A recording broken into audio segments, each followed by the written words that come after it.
1909 பிராமணர் அல்லாத மாணவர்களுக்கு உதவி செய்வதற்காக மதராஸ் பிராமணர் அல்லாதோர் சங்கம் அப்படிங்கிறது உருவானுச்சு.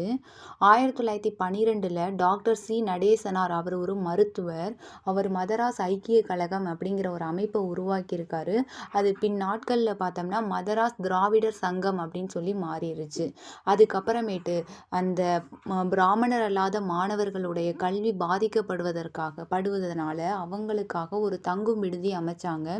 ஜூலை 1916 சென்னையில் உள்ள திருவல்லிக்கேணியில் அதை வந்து திராவிடர் இல்லம் அப்படின்னு சொல்லி அந்த தங்கும் விடுதியை அமைச்சிருக்காங்க.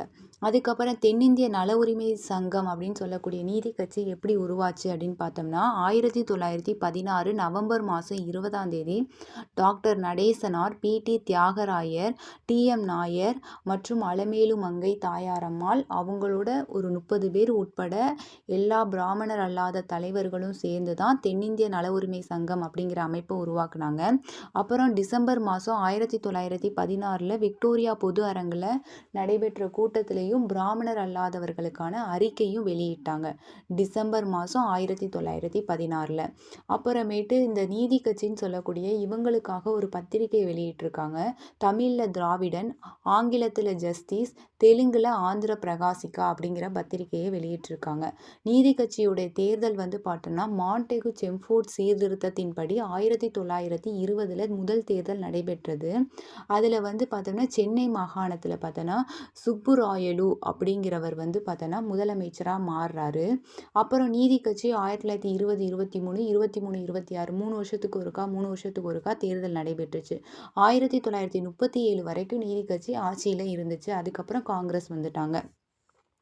அதுக்கப்புறம் பிராமணர் அல்லாத மாணவர்களுக்காக நீதி கட்சி வந்து தங்கும் விடுதி 1923 வந்து உருவாக்குனாங்க அப்படின்னு சொல்கிறாங்க. அதுக்கப்புறம் பெண்கள் வந்து பார்த்தோன்னா சட்டமன்றத்தில் பங்கு கொள்ளணும் அப்படிங்கிறதுக்காக அவங்கள அங்கீகரிக்கிறதுக்காக 1921 ஒரு தீர்மானம் கொண்டு வந்தாங்க. அதன்படி பார்த்தோம்னா முத்துலட்சுமி அம்மையார் இருக்காங்கல்ல, அவங்க தான் இந்தியாவின் முதல் பெண் சட்டமன்ற உறுப்பினராக 1926 தேர்ந்தெடுக்கப்பட்டாங்க. அதுக்கப்புறமேட்டு பார்த்தோன்னா இடஒதுக்கீடுக்காக என்ன பண்ணியிருக்காங்கன்னா 2 வகுப்புவாரி தீர்மானத்தை கொண்டு வந்தாங்க. 1921 செப்டம்பர் மாதம் 16, 1922 ஆகஸ்ட் மாதம் 15. 1924 பார்த்தோம்னா அரசு அதிகாரிகளை தேர்வு செய்கிறதற்கு பணியாளர் தேர்வு வாரியத்தை நீதி கட்சி அமைச்சிச்சு.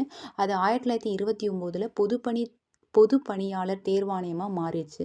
1926 என்ன பண்ணாங்கன்னா இந்து சமய அறநிலைய சட்டத்தை இயற்றியது. அதுபடி பார்த்தோம்னா சாதி வேறுபாடின்றி கோவில் நிர்வாகத்தில் எல்லாரும் பங்கேற்கலான்னு சொன்னாங்க. தேங்க்யூ.